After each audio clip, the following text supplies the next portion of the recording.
नमस्कार पिला माने आपण माने समस्ते केमिति अछंती आशा करूची समस्ते भलरे ही थिबे। सो आज हमें मु तम मानन को ओडिया रे इजीली इंग्लिश सिखाई देबी जहा आपण एवरीडे लाइफ रे इजीली यूज करि पारिबे। सो एही वीडियो रे आपण मॉर्निंग रूटीन कन्वर्सेशन सिखिबे ओडिया सहित इंग्लिश मीनिंग ता सहित वोकाबुलरी। सो देरी न करी वीडियो को स्टार्ट करिबा। तो प्रथमे देखिबा एठारी वोकाबुलरी। एही सेंटेंस कोन अछि? सेंटेंस ता हेउछि उठ बेटा लेट होई गलानी। एही सेंटेंस ता हमें केते बेले यूज करि थाउ मॉर्निंग टाइम रे। आमे जते बेले सोई थाउ हम मां कहंती बा तम संग साथी जे भी थांती से कहि थांती जे उठ बेटा लेट होई गलानी। जदि तम संग अछि पाखरे त से कहबो उठ लेट होई गलानी। कॉलेज पाई स्कूल पाई ऑफिस पाई जहां भी किछि तमे काम करो सेति पाई उठ लेट होई गलानी। तो एठारी वेक अप अर्थ उठ। उठर अर्थ कौन? ता वर्ड कौन हम इंग्लिश वेक अप। तो मो संगते तमे माने मध्य रिपीट करो वेक अप दुई थर कुओ एवं नोट मध्य करि नियो। तो एठारी वेक अप हेबो उठ। तो देखो एठारी वेक अप को आमे इंपेरेटिव सेंटेंस कहि थाउ। काहे कि यार अर्थ काहे कि हमें कहूछु? काहे कि ना एठारी इंपेरेटिव सेंटेंस रो अर्थ हेउची जहा किछि हमें ऑर्डर रिक्वेस्ट बा एडवाइस देई थाउ सेते बेले हमें इंपेरेटिव सेंटेंस यूज करि थाउ। एठारे हमें ग्रामर सहित बुझिबा, ग्रामर पढिबा, वोकाबुलरी पढिबा, ता सहित केमिति सेंटेंस करिबा, इंग्लिश कहिबा, सिबा सब किछि एठारे सिखिबा क्लियर सहित। तो एठारी इंपेरेटिव सेंटेंस तमे माने मने रखि थाओ सब बेले ऑर्डर रिक्वेस्ट एडवाइस रे आमे इंपेरेटिव सेंटेंस कहि थाओ। तो एठारी वेक अप माने उठिबा उठ। जेते बेले आमे काहा को एडवाइस दोछु तांको ऑर्डर देउछु कि तमे ए टाइम रे पढिबो, तमे ए टाइम रे सिखिबो, एमिति किछि तांको ऑर्डर देई थाउ। तो जहा किछि आमे ऑर्डर एडवाइस रिक्वेस्ट देई थाउ सेते बेले इंपेरेटिव सेंटेंस होई थाए। तो एठारे सेंटेंस ता हेउछि माँ कहउछंती पुआ को उठ बेटा लेट होई गलानी। तो एठारे इंग्लिश कोन हेबो? उठ बेटा लेट होई गलानी। तो एठारे इंग्लिश हेबो wake up my child it's getting late. मो सहित तमे माने मध्य कुह वेक अप माय चाइल्ड। एठारी पुआ सांग जे भी किछि अछि ताकू तमे सेठारी ऐड करिवो। यदि सांग थिले फ्रेंड, यदि तम भौणी थिले सिस्टर ब्रदर, एमिति किछि ऐड करिवो। त मु एठारी मां सहित पुआ रो कन्वर्सेशन रो कहूची। त wake up my child it's getting late. उठ बेटा लेट होई गलानी। तो एठारी वोकाबुलरी कोन हेबो? Wake up. एठारी vocabulary wake up and getting late. Wake up अर्थ उठिबा, गेटिंग लेट अर्थ विलंब हेउची। सो प्रथम सेंटेंस जानिलो।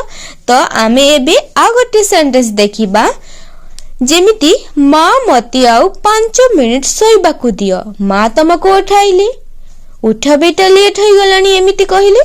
तो तमे कोन कहिथाओ? मां मते आउ 5 मिनिट सोइबाकू दियो एमिति कह। मां मते आउ 5 मिनिट, मां मते आउ 10 मिनिट, तमको जहा इच्छा सेमिति कह। मां मते आउ 5 मिनिट सोइबाकू दियो। तो इंग्लिश रे केमिति कहिबा? Mom let me sleep for 5 more minutes. मो संगरे कुह मां मते आउ 5 मिनिट सोइबाकू दियो। कि तुम सांग को कहूछ सांग मते आउ 5 मिनिट सोइबाकू दियो। तो फ्रेंड बा mom let me sleep for 5 more minutes. तो एठारी तमे कुह एठारी वोकाबुलरी केउटा हेबो? तमे तो वर्ब जानिछ। आमे वर्ब काहाको कहिबा? जदि जानि ना हो ताहले मु डिस्क्रिप्शन रे लिंक दे देबी, से वीडियो को देखि नेबो। तो एठारी वर्ब केउटा, वोकाबुलरी केउटा? आ जदि तमे वोकाबुलरी सिखिबा को डेली चाहुछ ताहले मते कमेंट्स कर, मु तम मानक पई डेली वोकाबुलरी आनिबी। तो एठारी वोकाबुलरी हेबो स्लीप। स्लीप अर्थ कोन? अर्थ सोइबा। मिनिट एठारी वोकाबुलरी दुईटा हेबो स्लीप एंड मिनिट।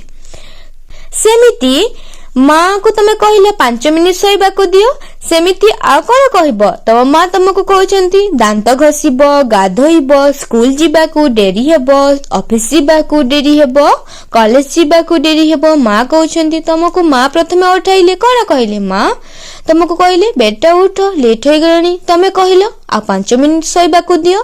तो मां कोन कहिबे? तम जिते सब तुम रूटीन अच्छी गाधोइब दांत घसीब रेडी हेब स्कूल जीव ये सब स्कूल जीवा डेरी हेब ना से तुम इंग्लिश कौन हेब सेटा brush your teeth take a bath will be late for school brush your teeth take a bath you will be late for school तो एठरी भोकाबुलारी केउटा हेब तो brush and bath and late late अर्थ विलंब बाथ अर्थ गाधोइबा brush तो तमे जानिछ तम दांत घस ब्रश सो सेमिति तो माँ कौन कहले देख brush your teeth take a bath you will be late for school तमे जदि याको सुनुछ ताले तम माँ को मध्य सुनाओ कहीं तमे जदि इंग्लिश रे कहबो तो माँ केमिति कहबे इंग्लिश तांकु मध्य इंग्लिश शिखिबा जरूरी तो तमे सहित तुम माँ तुम फैमिली सहित तमे याको सुनिबो ताहेले समस्त मिसी इंग्लिश रे कथा कहि पारिबो सो लास्ट सेंटेंस कोन अछि माँ आज स्कूल जीवा पाई मोर मूड नाही जेते बेले तुम मूड जेते बेले तुम मन इच्छा होए ना स्कूल जीवा को तुम मन होए ना सेते बेले कोन कह माँ मते आज स्कूल जीवा पाई मु मूड नाही मते स्कूल जीवा को आज मन हेउ नाही इच्छा हेउ नाही एमिति कह तो सेटा को तुम इंग्लिश रे केमिति कहइबो तो तमे कहइबो mom I am not in the mood to go to school today कोन कहइबो repeat after me Mom, I am not in the mood to go to school today. तमे यह माँ को कहल किंतु जेते बेले तमे तम सांग सहित डेली स्कूल को जाओ सेते बेले ताको फोन बा मेसेज करि थाओ तो तमे सेते बेले को कहइबो सांग आज स्कूल जीवा पई मो मूड हेउ नै तो सेति पई मो स्कूल जाऊ नै तमे जाओ एमिति कह तो आज ठारू तमे ओडिया बदल इंग्लिश रे कहइबो friend I am not in the mood to go to school today आज मो जीवा पाई स्कूल मो मूड हेउ नाही एमिति कहइबो तो एठरी भोकाबुलारी केउटा हेबो कुह एठरी भोकाबुलारी केउटा हेबो जदि जानि छ ताहले कमेंट्स करो भोकाबुलारी केउटा हेबो तो मते लागु छी एठरी भोकाबुलारी टुडे हेबो आजी आजी इच्छा हेउ नहीं मूड मूड मध्य होई परिबो तो एठारे दुईटा भोकाबुलारी रहिछि मूड मन हेउ नहीं एवं आजी टुडे तो एठारे ग्रामर पॉइंट मु प्रथमे ही तम मानकु कहि देथिली एठारे इंग्लिश रो रूल्स रहिछि वेक अप एहा इंपरेटिव सेंटेंस याद करिबो जहा ऑर्डर रिक्वेस्ट एडवाइस सेते बेले आमे इंपरेटिव सेंटेंस को यूज करि थाउ तो उठ बा उठंतु याको आमे रेस्पेक्टफुली आमे कहि थाउ तो एठारे तमे जेते बेले मॉर्निंग टाइम रे कह wake up early in the morning सकाल बेले सेते बेले हा यूज करि परिबो सो आमे केते बेला आई एम एमिति शॉर्ट फॉर्म को आमे केते बेले यूज करि था I am not in the mood एहार अर्थ कोन शॉर्ट फॉर्म रे आमे यूज करि थाउ मो इच्छा हेउ नाही आजी माने स्कूल जीवा पई इच्छा हेउ नाही सेमिति कहि थाउ तो सेते बेले आमे मो इच्छा हेउ नै बा मो मन हेउ नाही I am not in the mood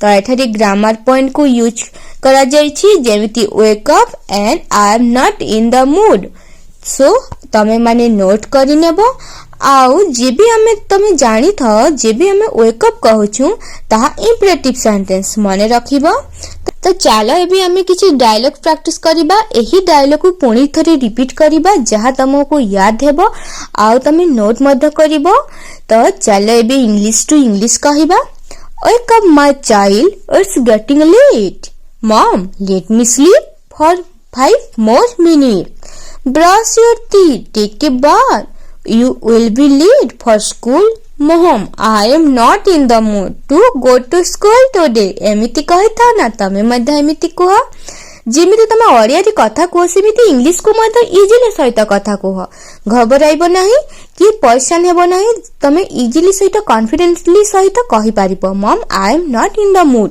to go to school today so आजिर सेंटेंस आपन को जदि भल लगी ताहले निहाती कमेंट्स करिवो आ तुम होमवर्क मु तो कहू नहीं किंतु मु तुमको क्वेश्चन करूची तमे जे मॉर्निंग रूटीन रे डेली लाइफ रे यूज करी थाओ सेही मध्यरु तमे तीनोटी सेंटेंस इंग्लिश रे कहंतु एवं लेखंतु।